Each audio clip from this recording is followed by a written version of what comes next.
नमस्कार दोस्तों मैं अभी अभी जुरासिक वर्ल्ड रीबर्थ नाम की नई मूवी को देखकर लौट कर आया हूं। 2 घंटे 12 मिनट मूवी की टोटल लेंथ है and film standalone sequel है जुरासिक वर्ल्ड डोमिनियन का। और फिल्म डोमिनियन के 5 साल बाद के वक्त में सेट है और यहाँ पर ऐसे दिखाया गया है कि पृथ्वी का जो इकोसिस्टम है वो डायनासोरों के लिए बहुत अनुकूल नहीं रहा है और बचे हुए डायनासोर इक्वेटोरियल एनवायरनमेंट में रहते हैं जहाँ का मौसम उनके लिए उपयुक्त है।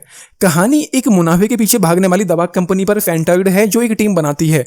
इस टीम में एक पूर्व ऑपरेटिव जोरा बेनेट यानी कि स्कारलेट जोहानसन है जिसने उस किरदार को प्ले किया है और जीवाश्म विज्ञानी डॉक्टर हेनरी लूमिस जोनाथन बेली ने प्ले किया है शामिल हैं, जो दुनिया के 3 सबसे विशालकाय प्री हिस्टोरिक जीवों समुद्र में मोसाफोरस, जमीन पर टाइटानोसोरस और हवा में क्वेटज़ाल को एटलस से बायो मटेरियल सैंपल्स या ऐसे कहूँ कि डीएनए सैंपल लेने के मिशन पर निकलते हैं।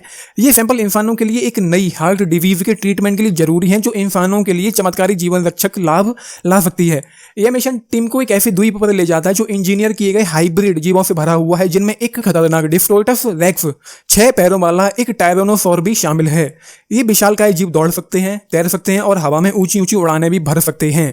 मूवी का जो वीएफएक्स है वो ऑसम था, देख करके मजा आता है, लेकिन उसके अलावा इस मूवी में काफी कुछ इशूज है। लेकिन एक चीज और मुझे यहाँ पर काफी पसंद आई है जो है मूवी का थ्रिल, वो मुझे काफ़ी पसंद आया है। मूवी के फर्स्ट हाफ में जब वो टीम समंदर में होती है वो कुछ अच्छा था। देन समंदर से निकलने के बाद वो टीम जब आइलैंड पर पहुंचती है तो वहाँ पर कुछ देर के लिए मुझे बोरिंग लगी, लेकिन जब वो जीव दोबारा से दिखाई पड़ते हैं, वो क्रीचर्स दोबारा से दिखाई पड़ने लगते हैं तो अगेन चीज़ें जो हैं वो मुझे थ्रिलिंग फील हुई। अगेन वहाँ से मूवी दोबारा से थ्रिलिंग हो जाती है, लेकिन जब कुछ भी खास नहीं हो रहा होता है उस आइलैंड पर, जब वो लोग ऐसे ही भटक रहे होते हैं तो वहाँ पर मुझे मूवी काफ़ी बोरिंग भी लगी। एंड उसके अलावा मूवी की जो राइटिंग है वो कमज़ोर है, पेसिंग थोड़ी ठंडी है एंड मैं बोर हो रहा था मूवी को देखते हुए एंड कहीं ना कहीं मूवी लेंथी भी फील होती है। एंड उसके अलावा जो किरदार है इस मूवी में उनको डेवलप करने पर कुछ भी खास काम नहीं किया गया है। मैं उन किरदारों में इमोशनली बिल्कुल भी इन्वेस्ट नहीं हो पाया, ना तो मुझे उनमें डेप्थ देखने को मिली, ना कोई फील देखने को मिला। एंड जब कुछ किरदारों की जान पर बनाती है तो उसका भी हमारे ऊपर कोई खास घंटा फर्क पड़ता नहीं है। मुझे कोई भी किसी भी तरह की एक्साइटमेंट इस मूवी को देखते हुए फील नहीं हुई है, बस एक थ्रिल फील हुआ है जिसकी वजह से सही लगता है। लेकिन बीच बीच में कुछ ऐसे भी मूवमेंट थे जब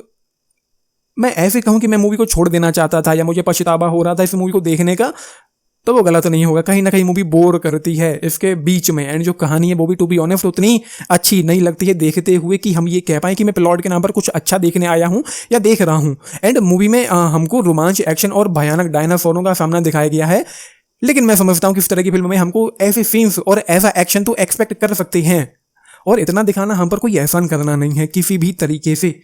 तो टिपिकल नॉर्मल चीज़ें थी।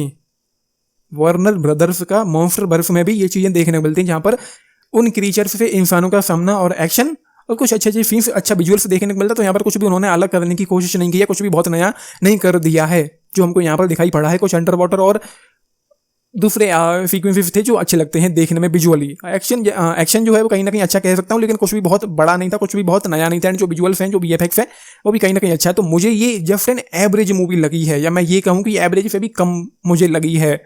2 घंटे 12 मिनट की जो लेंथ है, जिसमें से शायद 8-9 मिनट के तो एंड क्रेडिट्स ही रहे होंगे, और 2 घंटे मान के चलते हैं। 2 घंटे की जो मूवी है मुझे कहीं ना कहीं बोर कर रही थी और मुझे कहीं ना कहीं लेंथी फील हुई है।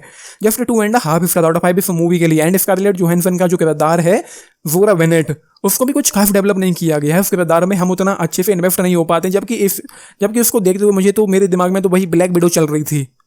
इस किरदार के लिए हम उतना इमोशनली फील ही नहीं कर पाते हैं। तो 2.5 स्टार आउट ऑफ 5 इस मूवी के लिए 10 में से अगर आप लोग पूछें 5 स्टार्स। आपने मूवी देखी है, अपने टेक्स्ट जरूर लिख के बताना। बाकी लाइक शेयर सब्सक्राइब भी करना चैनल को, वीडियो को and. This is Nitesh signing off. Thank you.